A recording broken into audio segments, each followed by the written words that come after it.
తెలంగాణ రాష్ట్రంలోనే మొట్టమొదటి మహిళా డ్రైవర్ సరితా నాయక్ నల్గొండ జిల్లాకు చెందినటువంటి సరితా నాయక్ నిన్న మొన్నటి వరకు ఢిల్లీ ట్రాన్స్పోర్ట్ కార్పొరేషన్లో పనిచేసింది. ఆ తర్వాత మొత్తం మంత్రి కోమటిరెడ్డి వెంకటరెడ్డి పొన్నం ప్రభాకర్తో మాట్లాడి అదేవిధంగా సీఎం రేవంత్ రెడ్డిని కూడా విన్నవించుకొని తెలంగాణకు కేటాయించింది. నిన్నటి నుంచే విధులు చేరింది.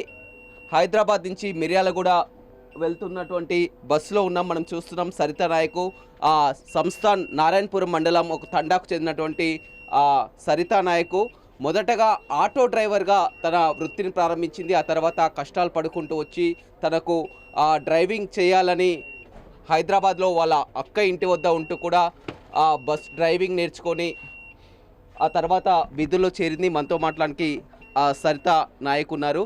చెప్పండి, మీరు ఎలా ఫీల్ అవుతున్నారు? ఎందుకంటే మొట్టమొదటిగా ఢిల్లీలో కానీ ఇప్పుడు తెలంగాణలో కానీ దేశంలోనే మొట్టమొదటి మహిళా ఆర్టీసీ డ్రైవర్గా విధులు చేపట్టడం జరిగింది. ఎలా ఫీల్ అవుతున్నారు?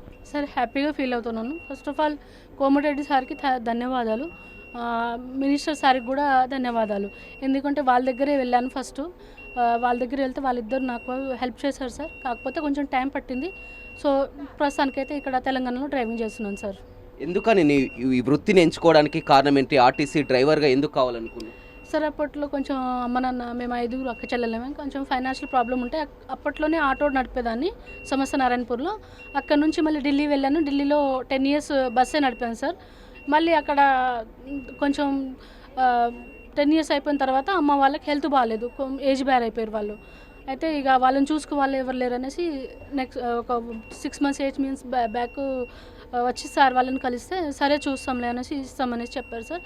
ఈలోగా ఈ రోజు అయితే కంప్లీట్ అయిపోయింది సార్. మొదటగా నువ్వు దేవరకొండలో కానీ నారాయణపురంలో కానీ ఆటో నడిపినప్పుడు కూడా చాలా వరకు చులకనగా చూసినటువంటి పరిస్థితి అనిపిస్తుంది. అప్పుడు కూడా అధైర్యపడకుండా ఎప్పటికైనా ఏమనిపించింది అప్పుడు? సార్, ఫస్ట్లో అయితే కొంచెం భయం అనిపించింది. తర్వాత కొన్ని రోజులు డ్రైవింగ్ చేసినాక ఇక ఎట్లా చేయాలి సార్, ఇక అంటే మన పని మనం చేయాలి కదా, వాళ్ళు అట్లా అంటుంటే భయపడి చేస్తే ఇక మనకు వెళ్ళదు కదా సార్. అందుకోసం ఇక ధైర్యం చేసుకొని ముందుకెళ్ళాను. ముందుకెళ్ళి ఇక ఈరోజు ఆర్టీసీ బస్సు నడిపిస్తాను సార్. ఢిల్లీలో ఎక్కడ ఉన్నావు? ఒక్కదానివి ఎలా ఉండగలిగినావు? 10 సంవత్సరాలు ఎలా పనిచేస్తావు? సార్, ఢిల్లీలో నేను బదర్పూర్ బార్డర్లో ఉండేదాన్ని. అక్కడ మా ఫ్రెండ్స్, మా ఎన్జిఓ వాళ్ళ తరపు నుంచి మా ఫ్రెండ్స్ ఉండేవాళ్ళు, వాళ్ళ దగ్గరే ఉండేదాన్ని. అక్కడ నుంచి నేను సరోజనగర్ డిపోలో వెళ్ళేదాన్ని, డ్యూటీస్ వెళ్ళేదాన్ని. 10 years అక్కడ కంప్లీట్ చేసుకున్నాను. దాని తర్వాత మళ్ళీ ఇక్కడ వచ్చి అమ్మ నాన్నకి కొంచెం బాగాలేదు కదా, వాళ్ళు ఏజ్ బార్ అయిపోయారు అనేసి సార్ వాళ్ళని కలవడం జరిగింది. తర్వాత సార్ వాళ్ళు నాకు హెల్ప్ చేశారు. Komatireddy sir, thank you.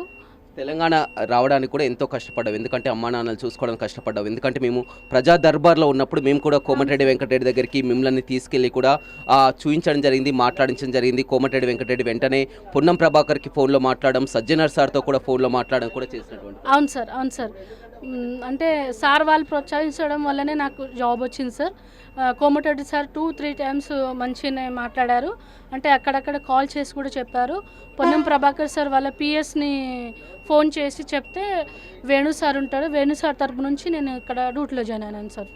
ఇక్కడ కేటాయించడం జరిగింది సార్. నాకు ఎంజీబీఎస్ డిపో, అక్కడ నుంచి మీరు కూడా వెళ్తాను, పోయి రావడం సార్. ఎలా ఉంది? అంతా హ్యాపీగానే ఉంది సార్. జర్నీ కూడా బాగానే ఉంది, ప్యాసింజర్ కూడా బాగానే రెస్పాన్స్ అవుతున్నారు. సో హ్యాపీగా అనిపిస్తుంది సార్. ఏంటి మీ మొత్తం మ్యారేజ్ చేసుకున్నారా? లేదు సార్, ఇంకా ఇప్పుడైతే ఏం ఆలోచన లేదు, చూద్దాం ఫ్యూచర్లో. చూడొచ్చు, మొత్తం మీద ఆర్టీసీలో మొట్టమొదటి మహిళా డ్రైవర్గా తెలంగాణలో కానీ అటు దేశంలో కానీ మొట్టమొదటి మహిళా ఆర్టీసీ డ్రైవర్ అని చెప్పొచ్చు. చిన్నతనం నుంచి కూడా మొత్తం వీరంతా కూడా 5 అంతా అక్కా చెల్లెలు అయితే వారిని అంతా కూడా పోషించడానికి కూడా ఆటో నడుపుతూ కూడా మొదటగా వృత్తిని నడిపింది. ఆ తర్వాత ఇప్పటికైనా డ్రైవర్ కావాలని అక్క వద్ద ఇంటి వద్ద ఉంటూ కూడా హైదరాబాద్లో బస్ డ్రైవింగ్ నేర్చుకునేవి లైసెన్స్ వెహికల్ పొంది ఆ తర్వాత ఢిల్లీ ట్రాన్స్పోర్ట్ కార్పొరేషన్లో కూడా పనిచేసింది. తెలంగాణకు కేటాయించాలని ఎన్నోసార్లు కూడా ఇక్కడ మంత్రి కోమటిరెడ్డి వెంకటరెడ్డిని కలవగా కూడా కోమటిరెడ్డి వెంకటరెడ్డి స్పందించి ట్రాన్స్పోర్ట్ మంత్రి పొన్నం ప్రభాకర్తో అదేవిధంగా ఆర్టీసీ ఎండి సజ్జనర్తో కలిసి కూడా ఎట్టకేలకు తెలంగాణకు కేటాయించడం జరిగింది. ఇప్పుడు హైదరాబాద్ ఎంజీబీఎస్ డిపో నుంచి కూడా మిర్యాలగూడకు కేటాయించడం జరిగింది. నిన్నటి నుంచి కూడా ఆర్టీసీ విధుల్లో చేరింది. చాలా వరకు సంతోషం వ్యక్తం చేస్తున్నటువంటి పరిస్థితి కనిపిస్తుంది. ప్రత్యేకంగా తెలంగాణ ప్రభుత్వానికి కృతజ్ఞతలు, మంత్రి కోమటిరెడ్డి వెంకటరెడ్డికి, రేవంత్ రెడ్డికి కూడా కృతజ్ఞతలు తెలుపుతున్నటువంటి పరిస్థితి అయితే కనిపిస్తుందని చెప్పొచ్చు. ప్రతి ఒక్కరు కూడా ఎంతో హర్షిస్తున్నారు అంతా కూడా, ఎందుకంటే ఒక పట్టుదలతో ఒక మహిళగా కూడా ఇవాళ ఆర్టీసీ డ్రైవర్గా సాధించి కూడా మొత్తం తెచ్చుకున్నటువంటి సరితని ప్రతి ఒక్కరు కూడా ప్రశంసిస్తున్నటువంటి పరిస్థితి కనిపిస్తుంది. వీడియోస్ రవితో రమేష్, బిగ్ టీవీ, నల్గొండ.